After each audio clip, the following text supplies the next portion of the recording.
आज मैं तुमसे रेसिंग वॉल्वो क्लास में फर्स्ट सेमेस्टर हिंदी पढ़ाऊंगी। आज हम लोग चैप्टर पढ़ेंगे। वो चैप्टर का नाम है मैं नी घड़ी तो की बदली। महादेवी वर्मा की रचयिता कवि कवयित्री है महादेवी वर्मा और लेखक है को। तो पहले हम लोग कवियत्री के बारे में कुछ जान जाए।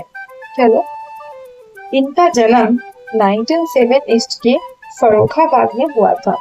इनके पिता गोविंद प्रसाद वर्मा और माता श्रीमती हेमरानी देवी दोनों ही शिक्षा के अनंत प्रेमी थे। इनकी प्रारंभिक शिक्षा इंदौर में हुई और इनकी मृत्यु हुआ है 1987 में। इनकी प्रमुख कृतियां हैं, जो पद्य कृतियां हैं, वो है निहार, निर्जा, छांदगी, दीपशिखा आदि। इसी का मतलब इनके लिखा हुआ एक कविता आज हम लोग पढ़ेंगे, जिसमें कवियत्री के जीवन के बारे में लिखा हुआ है। मतलब इनमें मैं नीर भरी दुख की बदली कविता में कवियत्री ने अपने जीवन की तुलना बदली से करते हुए अपने जीवन की पीड़ा एवं विडंबना को व्यक्त किया है। ये सिर्फ लेखिका के जीवन की विडंबना नहीं है, ये समस्त नारी जीवन की विडंबना है। मतलब नारी अपना जीवन लोगों की खुशी, उनके आनंद के लिए समर्पित कर देती है, परंतु ना कोई उसकी पीड़ा को समझता है और ना उसके अस्तित्व को स्वीकार करता है। नारी जीवन की इस विडंबना से समाज का साक्षात्कार करवाना चाहती है कवि, जो कविता में यही कवि हम लोग को ये संदेश दे रही है ये कविता से कि नारी का जीवन कैसा है। तो चलो हम लोग पढ़े, एक तो करके हम लोग पढ़ेंगे, उसके बाद उसको समझाएंगे व्याख्या करके। पहला है स्पंदन में चीर निस्पंद बशा, क्रंदन में आहत विश्व हशा, नयनों में दीपक से जलते पलकों में निर्झरिणी मछली। इसका अर्थ क्या है? नीर मतलब तो पानी है, स्पंदन मतलब सूक्ष्म गतिशीलता, निर्झरिणी मतलब झरना, नैनो मतलब तुम लोग को पता ही होगा नेत्र। तो चलो व्याख्या करें। कवियत्री ने स्त्री जीवन के तुलना बदली मतलब बादल से की है। बादल अपनी परिचय देते हुए कहता है कि मैं दुख से भरी हुई बदली हूँ, मेरी गतिशीलता में मेरी स्थायी गतिहीनता का निवास रहता है, और जब मैं क्रंदन करती हूँ अर्थात गड़गड़ाहट की आवाज करती हूँ तो समस्त संसार आनंदित हो उठता है। जब बादलों से भरे आसमान में बिजली चमकता है तब ऐसा प्रतीत होता है जैसे मेरे नेत्रों में दीपक जल रहे हैं और पलकों पर आंसू रूपी झरना बहने को बेचैन हो रहा है। कवियत्री ने यहाँ पर बादल रूपक के द्वारा स्त्री जीवन के पीड़ा को व्यक्त किया है। बादलों की तरह स्त्री भी जहाँ रहती है अपनी पीड़ा को अपने भीतर समेट रखती है, उनमें एक चमक रहती है, किसी को भी अपनी पीड़ा का आभास नहीं होने देती है। नेक्स्ट व्याख्या में आए मेरा पग पग संगीत भरा। पग मतलब पैर, सांसों से सपन पराग छड़ा, नव के नव रंग बोलते दुगुल, छाया में मलय बयार बली। मलय बयार मतलब सुगंधित वायु। तो चलो इसका व्याख्या बोल ले। यहाँ पे भी कवि नारी की विशेषता को ही इंगित की है। तो प्रस्तुत पंक्ति में कवियत्री ने यहाँ पे मानवीकरण करते हुए मानव की अनुकरण मानवीकरण करते हुए उसके सौंदर्य का वर्णन कर रही है। बादल जब आसमान में छाते हैं तो साथ में बिजली कड़कने की आवाज आती है।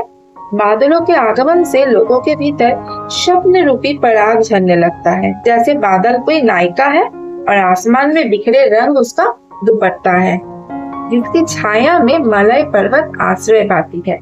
कहने का तात्पर्य है कि जीवन में नारी का आगमन संगीतमय दान सुखद होता है, संगीतमय और सुखद होता है। इसके बाद का व्याख्या में आए मैं क्षितिज भुकुटी, मतलब क्षितिज रूपी वो पर घीर धूमिल, चिंता भाड़ बनी अविरल, रजकन पर जलकन हो बरसी, नव जीवन अंकुर बन निकली। इसका मतलब क्या है? देखिए स्टूडेंट, कवियत्री ने इस पंक्ति में नारी को सृजनात्मक रूप से रचित किया है। धुएं की तरह जब बदली आसमान में छाती है तो लोग चिंतित हो उठते हैं। अधिक बारिश की संभावना से भयभीत हो जाते हैं।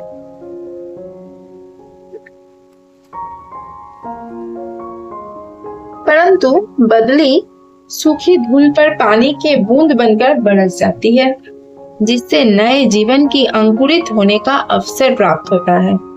इसका तात्पर्य ये है कि जीवन में नारी के आगमन से लोग एक तरफ आनंद का अनुभव करते हैं, वहीं दूसरी ओर चिंतित भी रहते हैं। परंतु बादलों की तरह नारी भी जीवन का नवीनता प्रदान करती है। आशा करते हो तुम लोग को समझ में आ रहा होगा। अगर कहीं पे भी प्रॉब्लम होगा मुझसे बताना, मैं जरूर तुम लोग को बता दूंगी। ठीक है, ओके। नेक्स्ट हम लोग 4 नंबर पंक्ति में आए। पथ को ना मलिन करता आना, पथ छिनने न दे जाता जाना, सुधी मेरे आगम के जग में, सूख की सिहरन हो अंत खिली। तो चलो इसका व्याख्या करें। कवित्री कहती है, बादल जब आसमान में छाती है तो किसी प्रकार की मलिनता नहीं रहती, और बरसने के बाद जब बादल आसमान से चले जाते हैं तब भी वे अपने जाने का कोई निशान नहीं छोड़ जाते।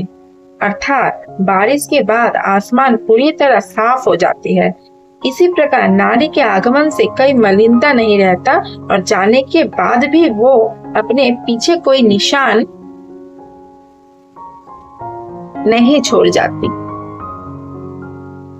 लोगों के भीतर एक रोमांच भर जाता है। मतलब वो जाने के समय भी अपना कोई निशान नहीं छोड़ जाती है, सिर्फ लोगों के भीतर अपना एक रोमांच छोड़ जाती है। के बाद आते हैं 5 नंबर में। 5 नंबर में है, विस्मित नभ का कोई कोना, मेरा न कभी अपना होना, परिचय इतना इतिहास यही, उम्री कल थी मिट आज चली। चलो अब इसका व्याख्या हम लोग पढ़े। कवियत्री ने नारी जीवन की पीड़ा, वेदना, विडंबना को व्यक्त करते हुए कहती है कि बदली आसमान में छाती है और बारिश के बाद आसमान में उसका कोई अस्तित्व नहीं रह जाता है। इस संसार में नारी की स्थिति भी ऐसी है। सारा जीवन अपने समाज, परिवार, संसार को समर्पित कर देती है, पर संसार में उसका कहीं स्थान नहीं रहता। तो स्टूडेंट्स, इसमें से हम लोग का ये क्लास समाप्त हुआ। व्याख्या भी तुम लोग को पढ़ा दिए। अब तुम लोग को एमसीक्यू टाइप क्वेश्चन आंसर देंगे नेक्स्ट क्लास में। चलो स्टॉप करते हैं। Okay, bye. तुम लोग को अगर अच्छा लगा होगा जरूर सब्सक्राइब, लाइक करना, और मुझे कमेंट करके भी बताना क्लास कैसे लग रहा है।